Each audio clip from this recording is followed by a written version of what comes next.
So we'll continue our discussion on probability. Last session we learned about conditional probability, and no, last we learned about independent events. So today we'll solve few questions on that particular topic, and let's begin. Now look at question number 10. The question says an urn contains 10 black and 5 white balls. Okay, so as soon as we read that, what we'll do is we'll make an urn. और earn मतलब कोई भी container है, बस यही समझ लो, meaning में नहीं जाना है, अपने को मैथ से मतलब है. 10 black and 5 white balls. Okay, now two balls are drawn from the urn, one after the another without replacement. What is the probability that both balls are black? See, we did this question last day. The last video, the last question was, it was not exactly this, but it was some kind of this question only. I'll not explain much, I'll simply solve it. So देखो यहाँ पे without replacement है, मतलब dependent events वाला case हो गया. ठीक है, तो प्रोबेबिलिटी कि दोनों ब्लैक हो, ब्लैक एंड ब्लैक, ऐसे भी लिख सकते हैं, या फिर मान लो कि let E1 be the event of getting first black, E2 be the event of getting second black, ऐसा हो. ठीक है, वैसे भी कर सकते हो. तो इस जगह पहला ब्लैक हो and probability of black under the condition of black. ठीक है, सो पहला ब्लैक हो, उसका क्या प्रोबेबिलिटी हो जाएगा? 10 आउट ऑफ 15. और अगर एक ब्लैक निकल गया है तो अब इसमें 9 ठो ब्लैक बचा और 5 ठो व्हाइट बचा, तो अब की बार ब्लैक का क्या प्रोबेबिलिटी हो जाएगा? 9 आउट ऑफ 14. और देखो पहला ब्लैक निकल गया तो now there are only 9 black balls ना, तो उसके बाद पहला बॉल निकाल ली, उसका तो हम रिप्लेसमेंट तो कर नहीं रहे, सो 14 बॉल्स ही बचा, उसमें से 9 ठो ब्लैक है और 5 ठो व्हाइट है. That's why 9 out of 14. Solve it, whatever you get, I mean simplify it, is your answer. 3/7. This is the probability that both the balls are black if it is drawn without replacement. अगर with replacement से करेंगे तो probability इससे कम आएगा. ठीक है, लेकिन कितना आएगा that we don't, we can say पहला 10/15, दूसरा भी 10/15 ही हो जाएगा. So basically it will be 2/3 square means 4/9 अगर विद रिप्लेसमेंट रहता. मतलब यहाँ विदाउट नहीं बल्कि विद रिप्लेसमेंट रहता तो 4/9, और विदाउट रिप्लेसमेंट है तो 3/7. ठीक है, now let us solve next question. Question number 11 बोल रहा है कि a bag contains 5 red, 6 white and 7 black balls. 5 red, 6 white and 7 black balls. Okay, 2 balls are drawn at random. देखो दोनों में डिफरेंस क्या है. क्वेश्चन नंबर 10 में भी 2 बॉल निकल रहा था, लेकिन 1 by 1, तो वहां पे हमको कॉम्बिनेशन का जरूरत ही नहीं पड़ा. मैंने बताया ना कि अगर एक बॉल निकाले तो तुम क्या करोगे, मान लो 10 में से एक निकाल रहे तो 10C1, it will B 10 only. इसलिए जब एक बॉल निकलता है तब ये कॉम्बिनेशन का जरूरत अपने को नहीं पड़ता है. लेकिन जब मोर देन 1 बॉल निकलेगा ना एक साथ, तब हम लोग को कॉम्बिनेशन का जरूरत पड़ेगा.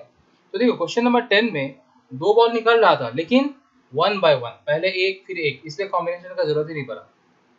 पर क्वेश्चन नंबर 11 में क्या बोल रहा है कि 2 balls are drawn at random, मतलब दोनों एक साथ निकला है भाई, अभी यहाँ पे कॉम्बिनेशन यूज करना पड़ेगा. ठीक है, तो पूछ क्या रहा है, what is the probability that both balls are red, या तो दोनों रेड हो, और देखो और मतलब या फिर मतलब ऑप्शनल आ गया, मतलब एडिशन, और बोथ आर ब्लैक, मतलब या तो दोनों ही रेड हो. हम लोग को फाइंड करना है प्रोबेबिलिटी कि दोनों ही रेड हो या फिर दोनों ही ब्लैक हो. तो मान लेते हैं कि हम लोग नाम देते हैं E1 क्या है, बोथ रेड को. Let E1 be the event of getting both red, और E2 नाम देते हैं कि बोथ ब्लैक हो. So E2 be the event of getting both black. ठीक है, अब हमसे पूछ क्या रहा है कि व्हाट इज द प्रोबेबिलिटी कि या तो दोनों ही रेड हो या फिर दोनों ही ब्लैक हो. चलो अभी देखो इन दोनों इवेंट का अगर हम लोग बात करें तो ये दोनों इवेंट देखो एक दूसरे पे कोई डिपेंडेंट नहीं है. ऐसा नहीं है देखो कि बोल रहा है कि पहला रेड हो और फिर ब्लैक आया हो और 1 by 1 निकाल रहे हो, तब क्या होगा, कि पहला क्या निकल रहा है उसके ऊपर दूसरे का प्रोबेबिलिटी डिपेंड करेगा। ऐसा कुछ नहीं है, आप दो एक साथ निकाल रहे हैं, दोनों रेड है कि दोनों ब्लैक है, ये दोनों एक दूसरे के ऊपर डिपेंडेंट है। रादर ये दोनों किस तरह का इवेंट है, अगर हम लोग अभी तक जितना पढ़े हैं, जिस तरह के इवेंट्स को स्टडी किए हैं, उनमें से देखा जाए तो किस तरह के इवेंट्स है। देखो, they are mutually exclusive events. Why? Because अगर दोनों बॉल रेड है और दोनों ब्लैक है तो देखो ये दोनों कभी भी इंटरसेक्ट करेगा एक दूसरे को, क्या कोई कॉमन होगा दोनों में? नहीं। ऐसा नहीं हो सकता कि अगर दो बॉल रेड हो, दोनों मतलब अगर दोनों रेड है तो उसमें से ब्लैक होगा, ऐसा कुछ नहीं। They have nothing common. So basically दोनों म्यूचुअली एक्सक्लूसिव इवेंट्स है, ठीक है। तो इसमें अगर हम लोग इसका, और हम लोग को निकालने क्या बोल रहा है, यूनियन निकालने बोल रहा है, दिस और दिस। तो एक्सक्लूसिव में क्या होता था, यूनियन फाइंड करने के लिए सिंपली दोनों के इंडिविजुअल प्रोबेबिलिटी को ऐड कर देते थे। तो हमको यहाँ पे बेसिकली पूछा है E1 यूनियन E2, मतलब दिस और दिस, ठीक है। तो क्या हो जाएगा, probability of E1 plus probability of E2, ठीक है। अब प्रोबेबिलिटी ऑफ E1 क्या हो जाएगा, देखो E1 कौन सा इवेंट है, सो E1 क्या है, बोथ रेड। तो दोनों ही रेड हो उसके लिए क्या होना पड़ेगा, देखो अगर दोनों रेड है मतलब इस 5 में से दोनों बॉल निकालना होगा। सो 5 में से 2 निकालने का कितना केसेस आएगा, 5C2। और n ऑफ s यहाँ पे क्या हो जाएगा, number of sample space. Total कितना बॉल है, 7 6 13 5 18, there are 18 balls, all total 18 balls are there.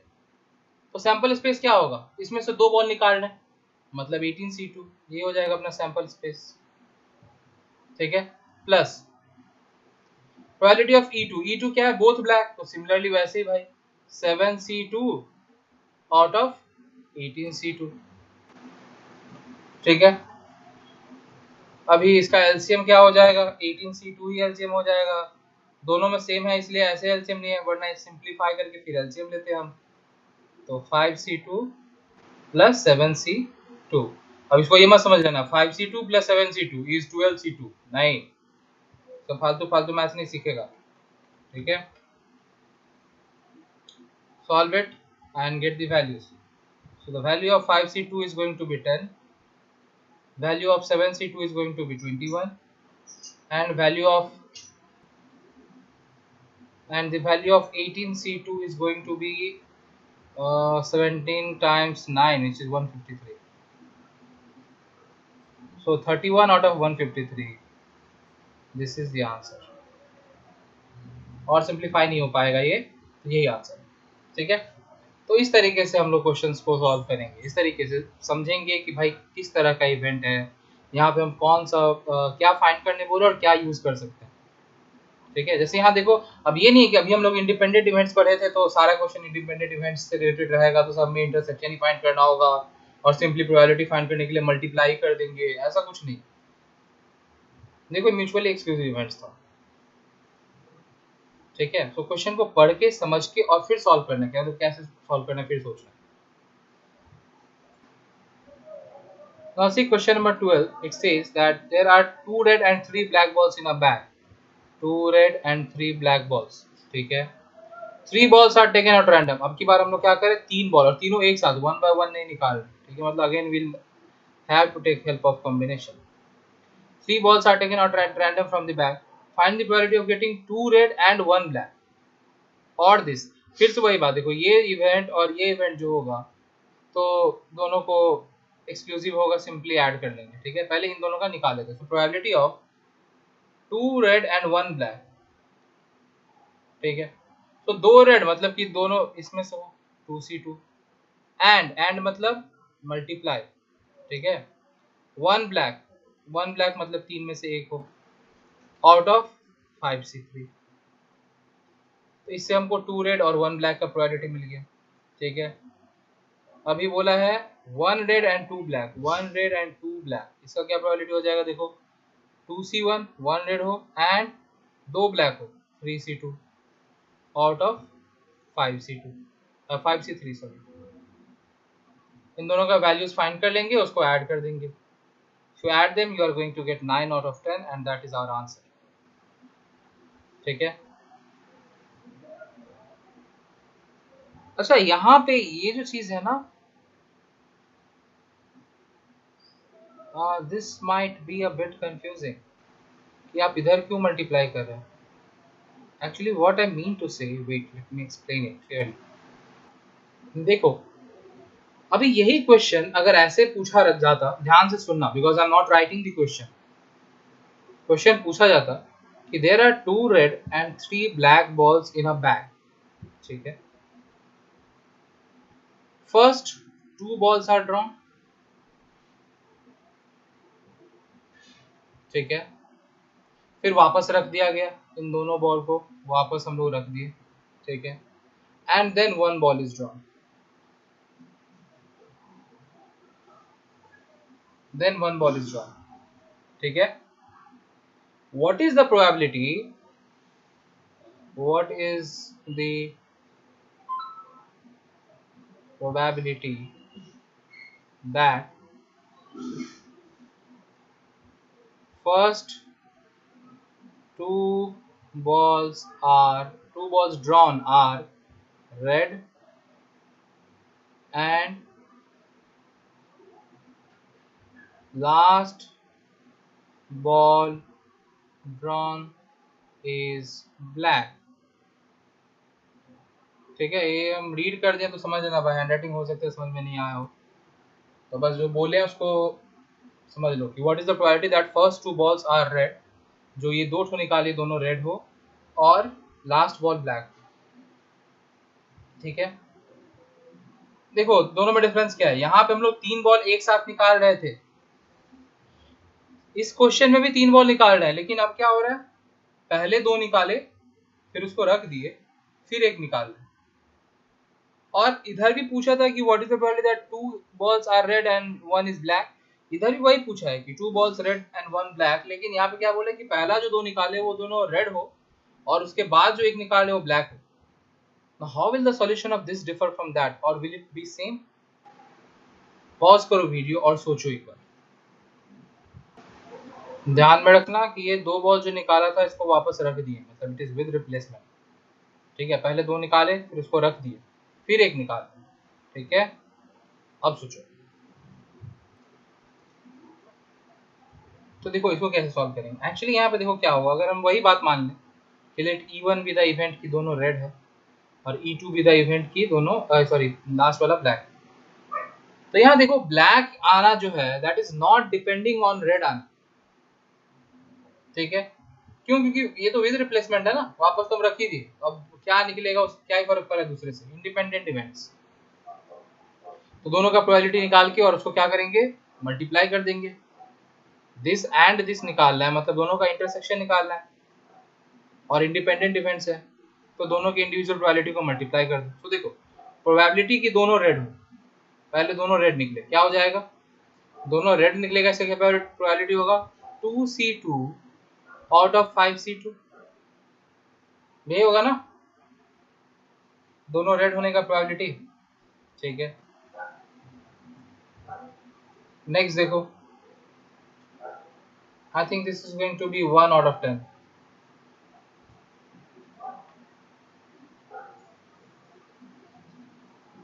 Last वाला ब्लैक हो, लास्ट वाला ब्लैक हो, तो देखो अब की बार एक ही निकाला है, तो you can write in this way also 3C1 out of 5C1, ऐसे भी लिख सकते हो, या फिर डायरेक्टली 3/5 भी हम लोग लिख सकते थे, ठीक है।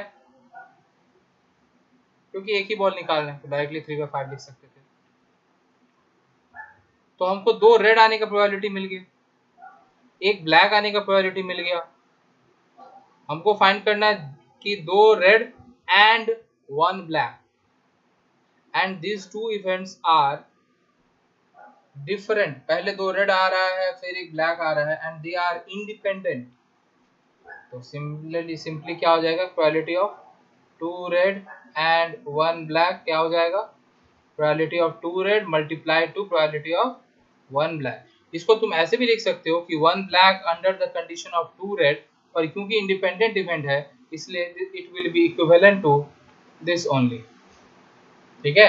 Since they are independent events, क्योंकि एक ब्लैक आ रहा है रेड के ऊपर डिपेंड कर ही नहीं रहा, पहला 2 रेड आया कि नहीं आया उसके ऊपर ब्लैक का प्रोबेबिलिटी डिपेंड कर ही नहीं रहा, ठीक है। तो क्या हो जाएगा यहाँ पे आंसर देखो, 1/10 multiply two 3/5 means 3 out of 50।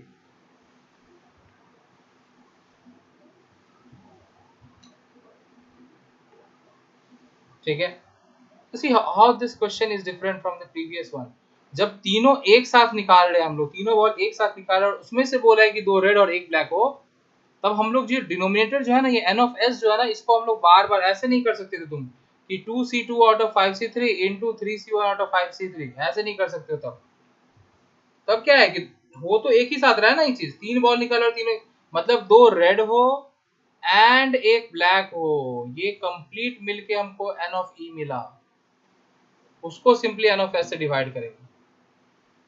लेकिन जब इस तरह का क्वेश्चन है जहां पे पहले 2 रेड बॉल निकाल रहे हैं, उसको रख दे रहे हैं, फिर वापस एक तो ब्लैक, मतलब 1 बॉल निकाला और वो ब्लैक हो, ये जाना है प्रोबेबिलिटी, मतलब पहले 2 बॉल निकाले उसको रख दिए, फिर 1 बॉल निकाल रहे हैं और अब हम बोल रहे हैं कि 2 रेड और 1 ब्लैक हो, तब क्या करेंगे, तब इंडिविजुअल प्रोबेबिलिटी निकाल के और प्रोबेबिलिटी मल्टीप्लाई होगा।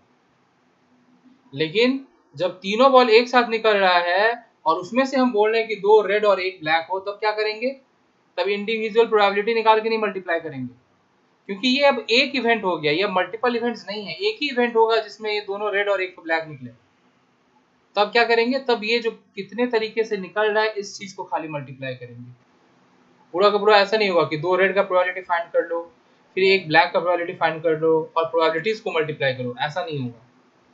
क्या हो रहा है, एन ऑफ ई फाइंड करने के लिए हम लोग यहाँ पे मल्टीप्लाई कर रहे हैं। ये कितने तरीके से निकाला जा सकता है, एक ब्लैक कितने तरीके से निकाला जा सकता है, दोनों को मल्टीप्लाई कर दो तो पता चल जाएगा कि हाँ ये कितने तरीके से आएगा ये इवेंट, और फिर पूरा का पूरा को डिवाइड करेंगे हम लोग एन ऑफ एस से।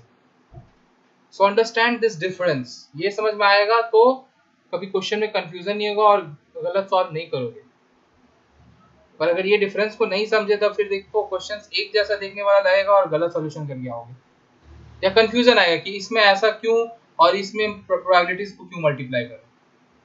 तो first try to understand whatever I am trying to say, and अगर नहीं समझ में आ रहा है तो फिर से वीडियो को या रिवाइंड करो, फिर से प्ले करो और देखो और समझो कि क्या डिफरेंस है इन दोनों में।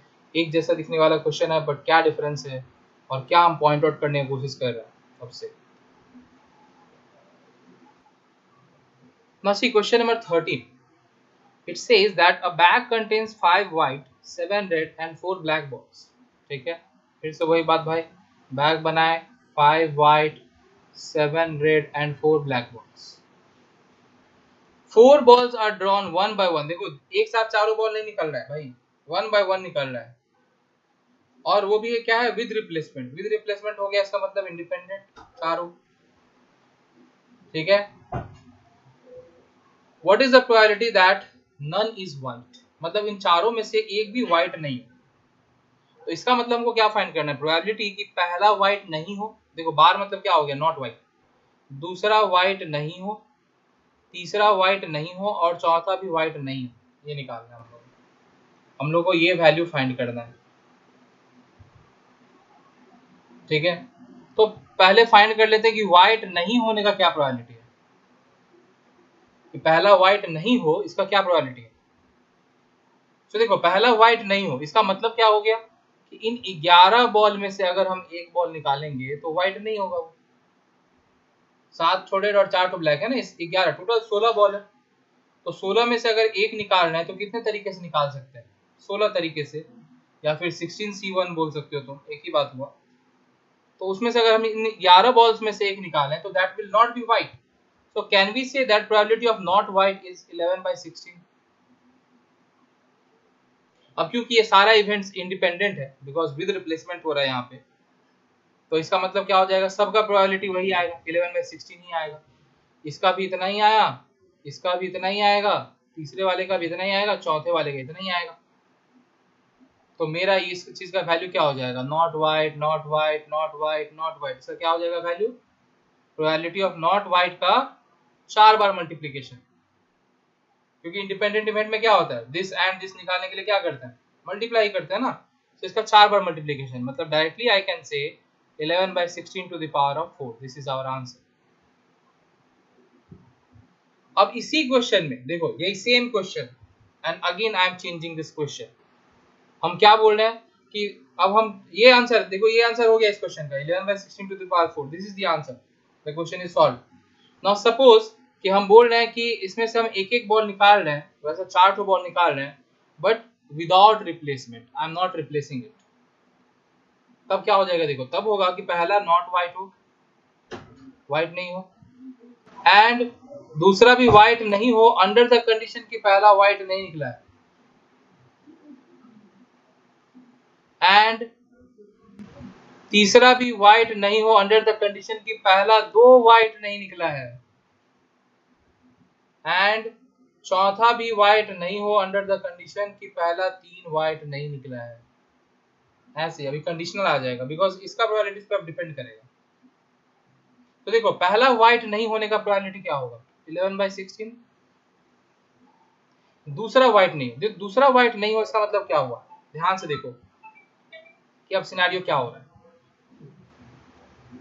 तो ये हो गया। अब भाई देखो ध्यान से देखो सिनेरियो, सपोज कि ये जो निकला बॉल ये है व्हाइट नहीं, मतलब ये व्हाइट नहीं, तो व्हाइट नहीं है इसका मतलब क्या हो गया कि अभी भी डब्बे में 5 तो व्हाइट बचा है, पर 11 नॉन व्हाइट था ना, अब 10 नॉन व्हाइट हो गया। I am writing it as NW non white. हो सकता है कि वो एक तो रेड हो या एक तो ब्लैक हो, कुछ भी हो सकता है, पर हम लोग अब ये बोल सकते हैं कि अब 10 तो नॉन व्हाइट बॉल बचा है। ठीक है, पहले 11 तो नॉन व्हाइट था, अब क्योंकि एक तो उसमें से एक तो निकल गया तो 10 तो ही नॉन व्हाइट बचा। सो अब की बार व्हाइट नहीं होने का प्रोबेबिलिटी क्या हो जाएगा 10/15 हो गया, एंड मतलब फिर से एक तो नॉन व्हाइट निकल गया, तो अब क्या बचा डब्बे में, still there are 5 white but now we have 9 non white balls, so now it will be 9/14 and last मतलब फिर से एक तो निकल गया। ठीक है, तो अब की बार क्या बचेगा 5 तो व्हाइट और 8 तो नॉन व्हाइट बचेगा। so now the probability will be 8/13। तो अगर हम लोग को बोला जाता कि 4 balls are drawn 1 by 1 without replacement, then this is the answer। भाई सॉरी, हाँ विदाउट रिप्लेसमेंट का ही तो है, then this is the answer। With replacement बोला, this is the answer। ठीक है, अब यही चीज मान लो, एक अच्छे से वीडियो पॉज करके अच्छे से समझ लो, देख लो भाई। अब इसी क्वेश्चन में अगर ऐसा बोला रहता कि 4 balls are drawn together, देखो फिर से मैं बना रहा हूं डब्बा, 5 ठो रेड, सॉरी 5 ठो व्हाइट, 7 ठो रेड और 4 ठो ब्लैक, इतना ही बॉल है, और बोल रहा है कि 4 balls are drawn together, मतलब अब 1 by 1 नहीं निकाल रहे। ठीक है, चारों एक साथ निकाले, और हम तब पूछ रहे हैं कि what is the probability that एक भी व्हाइट नहीं है, मतलब कि all 4 of them are non white, all of them are non white, मतलब व्हाइट है ही नहीं चारों में से। तो तब क्या प्रोबेबिलिटी, देखो ये चीज समझना, फिर से वही बात, देखो 4 बॉल निकालने का कितना तरीका हो सकता है। पहले हम निकाल रहे हैं, पहला जो क्वेश्चन जो हमसे पूछा वो पूछा कि 4 को 1 by 1 निकाल रहे हैं और उसमें विद रिप्लेसमेंट, तो हमसे पूछा कि व्हाट इज द प्रोबेबिलिटी कि एक भी व्हाइट नहीं हो, so this is the answer 11/16 to the power 4। Now I modified this question to this कि एक एक करके निकाल रहे हैं लेकिन विदाउट रिप्लेसमेंट, और तब एक भी व्हाइट नहीं हो, then this is the answer. ये जो भी आएगा सॉल्व हो गया। और फिर से अब मैं क्वेश्चन को मॉडिफाई कर रहा हूं, अब हम बोल रहे हैं कि चारों बॉल एक साथ निकाल रहे हैं, मतलब 1 by 1 अब नहीं निकल रहा है, चारों एक साथ निकल रहे हैं, then what is the probability कि इन चारों में से एक भी व्हाइट नहीं हो। तो क्या हो जाएगा, देखो चारों में से एक भी व्हाइट नहीं हो, इसका मतलब क्या हो गया कि इन 11 बॉल्स में से हम 4 को सेलेक्ट करें, सो 11C4 out of total 18 balls है ना, सॉरी 16 बॉल्स है ना, आउट ऑफ 16C4। तो अगर हम चारों एक साथ निकाल रहे हैं तो टोटल 16 बॉल्स है, 16 में से 4 बॉल निकालने का टोटल तरीका क्या होगा, this is the number of ways in which I can take out 4 balls from 16 balls। और उसमें से बोल रहे हैं कि चारों ही नॉन मतलब व्हाइट नहीं हो, तो चारों ही व्हाइट नहीं हो इसका मतलब क्या हो गया, इस 11 में से 4 तो सेलेक्ट होना चाहिए, so 11C4 N of E हो गया। तो दिस इज द आंसर। देखो क्वेश्चन में थोड़ा थोड़ा चेंज करने से किस तरीके से सॉल्यूशन डिफर करेगा। ठीक है, so try to understand this difference कि कब क्वेश्चन में क्या पूछ रहा है, उसको कैसे डील करेंगे, कैसे सॉल्व करेंगे. I am showing you all the modifications. एक ही तरह के क्वेश्चन में कितना मॉडिफिकेशन देखने को मिल सकता है. तो please focus and try to understand. Then you will be able to solve many question. No confusion. Probability में सबसे बड़ी बात ये है ना यार, 3 बार सॉल्व करो 3 अलग आंसर आएगा, लगता है तीनों ही सही है. और वो तभी होता है जब आपका कंसेप्ट क्लियर नहीं है. अगर ये सब ध्यान से फॉलो करोगे तो कंसेप्ट क्लियर हो जाएगा and you will not face that difficulty. ठीक है. Okay, so this is it for this session. I hope I am able to make you all understand the difference which you can get to see in similar kind of questions. कि भाई 4 ball निकालना है तो 1 by 1, कभी replacement के साथ हो सकता है, कभी बिना रिप्लेसमेंट के हो सकता है. ठीक है. उसके बाद जाकर के चारों एक साथ निकल सकता है. तो क्या क्या किस तरह से, मतलब इस तरह का वेरिएशन आ सकता है, वो सब मैंने डिस्कस कर दिया है. और ये आगे का जो क्वेश्चन है अभी स्क्रीन पे है, you all please take the screenshot and try to solve it on your own. I hope you all will be able to solve it now. जिन लोगों को समझ में आ गया concept, they can easily solve this. ठीक है. So please solve this questions and will continue our discussion not on this questions, ये क्वेश्चंस पे नहीं, on some other questions in the upcoming session. Till then, keep watching and keep learning. Thank you.